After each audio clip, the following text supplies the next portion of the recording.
Zamato Elite. You know, I'm not going to come on here and claim that Crysis looks bad, because it doesn't. It looks amazing. It's easily the best looking game I think I've ever seen. I mean, there might be a few other ones that maybe top it, but this really is an incredible looking game. But that is not to say that Killzone 2 does not look good. In fact, I think Killzone 2 visually is a more impressive game. And let me explain to you why. Now, it's important to understand what Crysis is and what it does. Now, Crysis really is, what all it is it's just a lot of detail put on the map, a lot of individual little objects and really far draw distance. That's all it is. When we actually look at the animations, the gun modeling, the interaction with the environment, it's complete shit compared to Killzone 2. So let's take a look. Like right from the beginning here, take a look at this. Look at this. Look, who can instantly switch like that? That's shit. That isn't realistic. That isn't, advanced. Look at this. It looks like shit. Look. And it gets worse. It gets worse. The guns look like crap, too. Alright, I'm sorry. They look like crap compared to Killzone. Who walks like that? Who walks with their gun like this when they're walking? That's so fucking unrealistic. The animation sucks. It kind of seems like who made this, Crytek or whatever. They spent most of their focus on the environment, and it looks incredible. That's because it's a lot of shit crammed in on the screen. It's really high resolution, really far draw distance. It has really nice dynamic lighting, but Killzone 2 also has really good dynamic lighting as well. And it's very pretty coloring, which Killzone 2 doesn't have. It's more gritty and dark. That's just more of a style issue, though. But we take a look, and it doesn't look realistic. It doesn't feel realistic. And it just seems like they spent most of their time on the environment and just threw in this half-ass FPS at the last second here. As we can see, there's just a lot of shit on the map. But the trees don't bend down. You can shoot down the trees, but that's it. And look at the gun, looks like complete crap. The AI is retarded compared to the Hellgast in Killzone 2.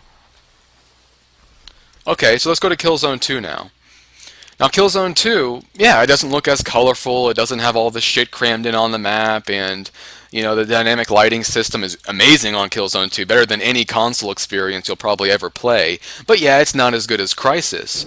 But I want you to pay attention to the animation, because this is where this game really shines. Let me rewind this yet again, and let's take a closer look. Look how he moves, look how the gun moves. It seems so natural, so realistic. Look at the gun swapping. It looks realistic, it looks convincing. Look at this destructible environment. What he's about to show you right here is you can shoot these walls and the tiles are flying all over in this smoke. And then when you're playing in a game and you're running across the middle of Radic Academy and you have this big game, there's grenades going off, there's smoke everywhere. I mean, it looks epic, and you have this dynamic lighting. It looks amazing. And even more amazing is this gun detail. Look at the gun detail on this gun right here. You do not find this on Crysis. I am sorry, you do not. Let's be honest.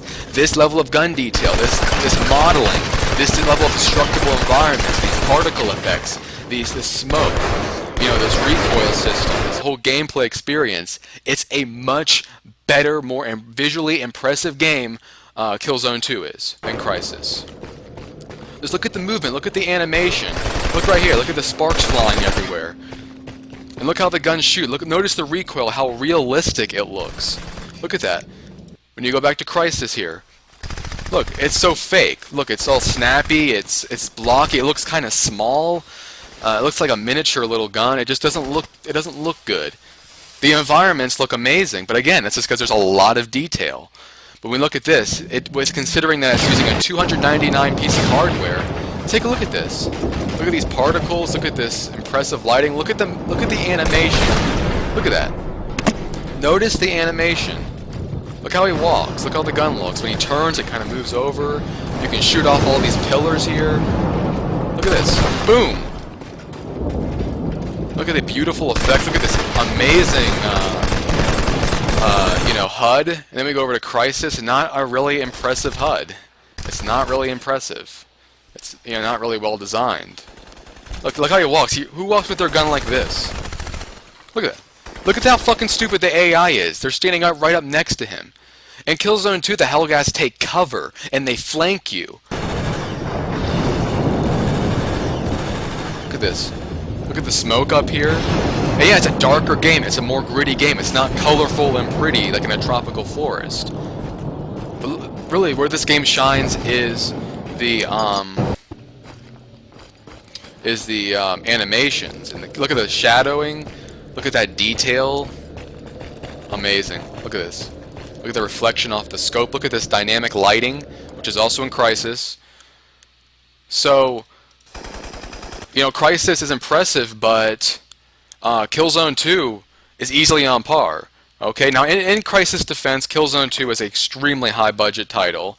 It was a $45 million budget, which is huge. I don't even think Crysis came close to that. And Crysis looks really good, and it's running on really, you know, really nice hardware. But considering what Killzone 2 had to work with, I personally believe Killzone 2 is a more graphically impressive and graphically innovative, execution. But it comes down to a matter of preference. If you're impressed by colorful graphics and a lot of shit shoved in on the screen because your graphics card and processor is better, okay, that's for you. But I'm actually looking for more detail, more in-depth, more realistic graphics and visual execution. But that's just me. You know, that's just me.